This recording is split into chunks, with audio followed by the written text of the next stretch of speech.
안녕하세요. 저는 정신과 의사이자 심리치료사 그리고 작가인 오은영입니다. 수십 년간 인간의 감정, 감성 지능, 그리고 마음의 비밀을 연구해 왔습니다.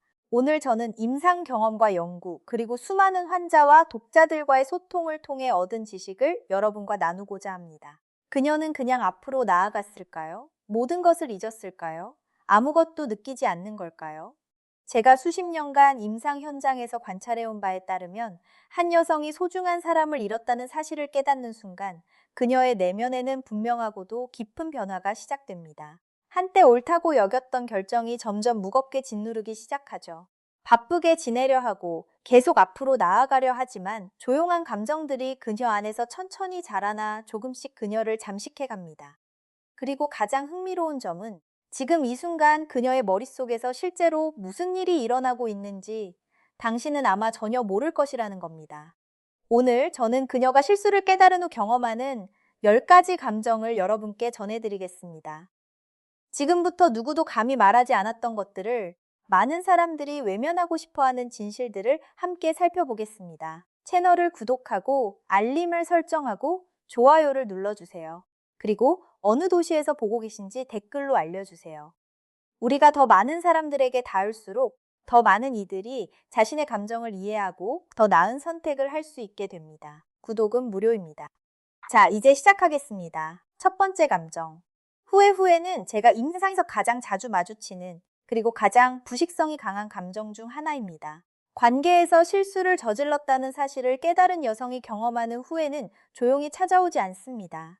가장 예상치 못한 순간에 마음을 침범합니다. 새벽의 고요함 속에서 친구들과 대화하는 도중에, 혹은 어떤 노래가 흘러나오는 바로 그 순간, 애써 묻어두었던 모든 것이 압도적인 힘으로 되살아납니다.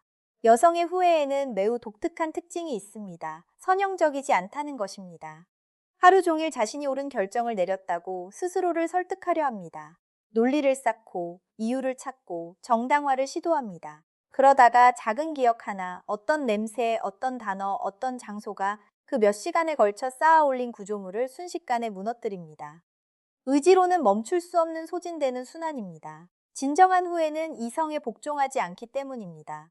이 단계에서 후회가 더욱 강렬해지는 이유는 더 이상 현실을 외면할 수 없기 때문입니다. 제가 오랜 임상 경험을 통해 관찰한 바에 따르면 여성의 심리에는 부정이 마침내 명료함에 자리를 내주는 특정한 순간이 존재합니다. 그리고 그 명료함은 잔인할 정도로 선명합니다. 자신의 손안에 있었던 것을, 제대로 소중히 여기지 못했던 것을 고통스러울 만큼 또렷하게 보기 시작합니다. 완전히 다른 시각으로 관계의 장면들을 되감습니다. 한때 사소해 보였던 순간들이 이제 엄청난 무게로 다가옵니다. 당신이 그녀를 위해 특별한 무언가를 했을 때 그녀가 거의 알아채지 못했던 순간들. 당신이 마음을 열려 했을 때 그녀가 문을 닫아버린 대화들. 당신이 그녀를 필요로 했던 밤, 그녀가 자존심을 택된 그 순간들. 되살아나는 기억 하나하나가 깊이 박히는 칼날처럼 느껴집니다. 실수의 고통이 이렇게 신체적으로, 이렇게 현재적으로 느껴질 것이라고는 예상하지 못했기 때문입니다. 이 지점에서 후회는 놓아주지 않는 한 가지 질문을 동반합니다. 내가 다르게 행동했다면 어땠을까? 이 물음은 가차 없습니다. 다른 결정을 내렸다면 오늘이 어땠을지, 더 많이 들었다면, 덜 다투다면, 결정적인 순간에 자존심을 내려놓았다면 어땠을지 머릿속으로 대안적 시나리오를 구성합니다. 그리고 그 시나리오들을 깊이 파고들수록 고통은 더 커집니다. 잃어버린 것이 진짜였고 좋았으며 자신의 것이었는데 스스로 놓쳐버렸다는 사실을 깨닫기 때문입니다. 이 무게는 감당하기 쉽지 않습니다. 그리고 바로 이것이 후회가 내면에서 도미노처럼 무너지는 첫 번째 조각이 되는 이유입니다. 이후에 밀려올 모든 감정들을 위한 공간을 열면서요. 두 번째 감정. 죄책감. 관계에서 실수를 저질렀다는 것을 깨달은 여성이 느끼는 죄책감은 다른 어떤 것과도 다릅니다. 표면적이거나 일시적이지 않습니다. 느리게 자라나 모든 것을 잠식하는 뿌리처럼 깊이 뻗어 들어갑니다. 전에는 불화를 불일치나 힘든 시기, 혹은 일상적 스트레스 탓으로 돌렸던 것들을 이제는 다른 눈으로 바라보기 시작합니다. 그가 애정을 필요로 할 때 냉담했던 것들, 그가 다정함을 받을 자격이 있을 때 가혹했던 것들, 증명할 필요조차 없었던 무언가를 자신에게 증명하려고 그의 한계를 불필요하게 시험했던 것들을 돌아봅니다. 여성의 죄책감 메커니즘은 특히 잔인합니다. 실제로 일어난 일에만 머물지 않기 때문입니다. 흘러넘칩니다. 이별이나 특정한 실수만을 탓하는 것이 아닙니다. 달랐을 수도 있었던 모든 대화, 하지 않은 모든 행동, 할 수 있었을 때 아끼지 않았던 모든 사랑에까지 스스로를 탓하기 시작합니다. 죄책감은 실제로 일어난 일의 경계를 넘어 확장되어 원래는 좋았던 기억들까지 오염시키기 시작합니다. 행복한 기억을 떠올리며 그 행복을 온전히 느끼는 대신 즉시 그 이후에 잘못한 무언가와 연결짓습니다. 좋은 기억이 또 다른 자기 상처의 이유로 변해버립니다. 이것은 자기 처벌의 한 형태인데 본인도 항상 인식하지는 못합니다. 이 죄책감에 대해 중요하게 이해해야 할 것은 그것이 동시에 신호이자 함정이라는 점입니다. 신호인 이유는 충분히 성숙하여 책임을 질 수 있게 되었음을 나타내기 때문입니다. 타인을 탓하거나 관계 자체를 탓하는 것을 멈추고 자신이 한 역할을 인정하기 시작한 것입니다. 그것은 성장입니다. 하지만 함정이기도 한 것은 이 감정을 어떻게 다루어야 할지 모른다면 죄책감이 완전히 마비시킬 수 있기 때문입니다. 실수에서 배우는 대신 아무데도 이르지 못하는 자기 정죄의 악순환에 갇혀버립니다. 이 단계에서 그녀는 아직 그 방법을 잘 모릅니다. 다만 무거운 짐을 지고 있다는 것, 그 짐에 이름이 있다는 것만 압니다. 세 번째 감정, 상실감. 지금 그녀가 경험하는 상실감은 단순히 당신을 그리워하는 것을 훨씬 넘어섭니다. 자기 자신의 일부를 잃어버린 느낌입니다. 관계 안에서 존재했던 부분, 세상에서 자신의 자리가 있었던 부분, 어디로 가고 있는지 알았던 부분을요. 진정으로 소중했던 관계가 특히 자신이 일으킨 실수로 인해 끝날 때 형태를 알 수 없는 공허함이 생겨납니다. 당신의 물리적 부재만이 그녀를 짓누르는 것이 아닙니다. 당신을 중심으로, 당신과 함께였던 것을 중심으로 쌓아 올렸던 감정적 구조 전체의 부재입니다. 비록 말로 표현한 적 없더라도 존재했던 계획들, 아직 현실이 되지 않은 미래 전체를 잃어버린 것입니다. 이 상실은 일상의 작은 것들에서도 드러납니다. 그리고 바로 그 작은 것들에서 가장 강렬하게 아픕니다. 낮 동안 일어난 사소한 일을 문자로 보내려고 전화기를 드는데 더 이상 그럴 수 없다는 걸 떠올립니다. 길에서 재미있는 것을 보고 가장 먼저 떠오르는 사람이 당신입니다. 그 충동이 지금의 현실과 충돌합니다. 힘든 상황을 헤쳐나가면서 본능적으로 당신이 주던 위안을 찾습니다. 그 위안이 더 이상 같은 방식으로 존재하지 않는다는 걸 깨달을 때 상실감은 처음 당신이 없다는 걸 알아차렸을 때처럼 새롭게 온전한 힘으로 밀려옵니다. 상실은 한 번만 오지 않습니다. 하루에도 수십 번씩 찾아옵니다. 그 습관이 현실을 앞서려 할 때마다요. 이 상실감의 가장 깊은 측면은 이제 자신이 같은 방식으로는 다시 찾기 어려운 무언가를 잃어버렸다는 것을 인식하기 시작한다는 점입니다. 특정한 두 사람 사이에 만들어진 교감, 그가 그녀를 느끼게 해준 독특한 방식, 당신과 그녀 사이에 존재했던 특별한 역동, 이것은 대체 불가능하다는 것을 알고 있습니다. 다른 사람들을 만날 수 있고 다른 관계가 생겨날 수 있지만 당신과 함께했던 특별함은 오직 한 번만 존재했습니다. 그녀가 그것을 놓아버렸습니다. 이 깨달음은 압도적입니다. 명확한 애도의 의식도 없고 사회가 처리하는 방법을 가르쳐주지도 않는 종류의 상실입니다. 아직 어떻게 반대편에 이를 수 있는지 모른 채 고통 한가운데서 살아가는 법을 배워야 합니다. 네 번째 감정. 감정적 방향 상실. 중요한 관계를 잃은 여성은 특히 자신이 그 원인이라고 느낄 때 설명하기 어려운 상태에 처하게 됩니다. 감정적 방향 감각의 완전한 상실입니다. 하루 안에, 때로는 같은 한 시간 안에 분노, 슬픔, 안도, 갈망, 희망, 절망을 동시에 경험할 수 있습니다. 모두 뒤섞여서 어느 하나도 충분히 강하지 않아 나머지를 압도하고 내면의 혼돈의 질서를 가져다 줄 수 없습니다. 어느 방향으로도 지평선이 보이지 않는 망망대해 한가운데 있는 것 같습니다. 가까이 다가가야 할지, 완전히 멀어져야 할지, 당신에게 말을 걸어야 할지, 사라져야 할지 모릅니다. 모든 결정이 내리기도 전에 이미 잘못된 것처럼 느껴집니다. 이 감정적 방향 상실은 주변 사람들과의 관계 방식에도 영향을 미칩니다. 친구들이 어떻게 지내냐고 물으면 진심으로 무엇이라 대답해야 할지 모릅니다. 무언가를 숨기는 게 아니라 스스로도 무엇을 느끼는지 명확하지 않기 때문입니다. 애매한 대답을 하기 시작하고 때로는 고립되었다가 때로는 이 혼란을 직면하는 것을 피하려고 산만함 속에 도피합니다.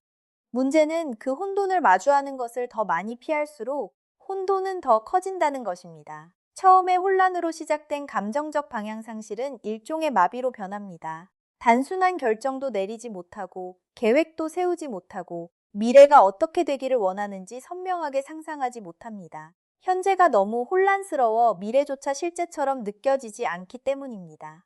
결국 이 방향 상실은 아직 파악하지 못한 필요의 표현입니다. 자기 자신과 다시 연결될 필요, 자신의 확신, 가치관, 자신에 대해 알고 있던 것들과 다시 연결될 필요입니다. 그 실마리 없이는 모든 것이 임시적이고 불안정하게 느껴집니다. 외부에서 닷을 찾으려 합니다. 친구들의 의견에서, 소셜미디어 피드에서, 듣는 음악에서요. 하지만 어떤 외부적 닷도 내면에서 찾아야 하는 것을 해결해주지 못한다는 걸 깊이 압니다. 그래서 상황이 더욱 좌절스럽습니다. 무엇을 해야 하는지 알면서도 할 수 없기 때문입니다. 다섯 번째 감정, 과도한 자기 비판. 이 단계에서 발전하는 자기 비판은 건강한 자기 성찰을 훨씬 넘어섭니다. 가차 없고 완고하며 어떤 정상 참작도 허용하지 않는 내면의 심판 상태로 진입합니다. 관계 안에서 자신의 행동에서 발견하는 모든 결함을 최대한으로 확대합니다. 이해할 수 있고 인간적인 실수를 저지른 사람을 보는 게 아닙니다. 예외 없이 항상 모든 면에서 더 잘했어야 했던 사람을 봅니다. 맥락을 무시합니다. 특정한 방식으로 행동하게 만든 자신의 고통과 불안을 무시합니다. 관계 안에서 완벽하게 행동하는 사람은 없다는 사실을 무시합니다. 그냥 자신을 정죄합니다. 그리고 그녀가 사랑했던 누구에게도 절대 적용하지 않을 가혹함과 효율성으로 그렇게 합니다. 이 과도한 자기 비판의 패턴은 종종 그 특정한 관계를 넘어 뿌리를 뻗고 있습니다. 그녀가 당신의 삶에 들어오기 훨씬 전부터 그녀 안에 이미 존재했던 신념 체계를 활성화합니다. 사랑받기 위해서는 완벽해야 한다는 생각, 어떤 실수든 근본적으로 부적절하다는 의미라는 생각, 무언가 잘못되었다면 그것은 단순히 충분하지 않았기 때문이라는 생각들을요. 이런 체계들은 조용하고 깊습니다. 그리고 자신이 중요한 무언가의 결말에서 자신의 역할을 명확히 볼 수 있는 이런 사건은 그것들을 온전한 힘으로 활성화시킵니다. 그러면 그녀는 단지 관계에서 일어난 일을 비판하는 것이 아닙니다. 실제로 자신을 한 인간으로서, 여성으로서, 사랑을 주고받을 수 있는 존재로서 심판하는 것입니다. 과도한 자기 비판의 잔인한 역설은 어떤 도움도 되지 않는다는 것입니다. 과거를 바로잡지도 않고 미래를 만들지도 않으며 건강한 방식으로 실수를 지혜로 변환하지도 않습니다. 그냥 소비하고 소비할 뿐입니다. 바로 이 순간 가장 필요한 에너지, 즉 일어설 에너지, 배울 에너지, 성장할 에너지, 마침내 당신에게 다가가거나 자신을 재건할 용기를 낼 에너지를 소진시킵니다. 자기 비판이 심할수록 더 마비되고 일을 다르게 할 수 있는 자신의 버전이 되는 것에서 더 멀어집니다. 깊은 곳에서 과도한 자기 비판은 두려움의 정교한 위장입니다. 자신을 벌하기를 멈추면 모든 것이 괜찮다고 인정하는 것인데 분명히 그렇지 않다는 두려움이죠. 하지만 처벌은 책임감이 아닙니다. 그리고 그녀는 아직 그 차이를 배우는 중입니다. 여섯 번째 감정. 당신이 다른 사람과 함께하는 것을 상상할 때에 질투한 여성이 실수를 저질렀고 상황이 돌이킬 수 없을지도 모른다는 것을 깨달을 때 당신이 자신의 삶을 재건하는 상상을 하기 시작합니다.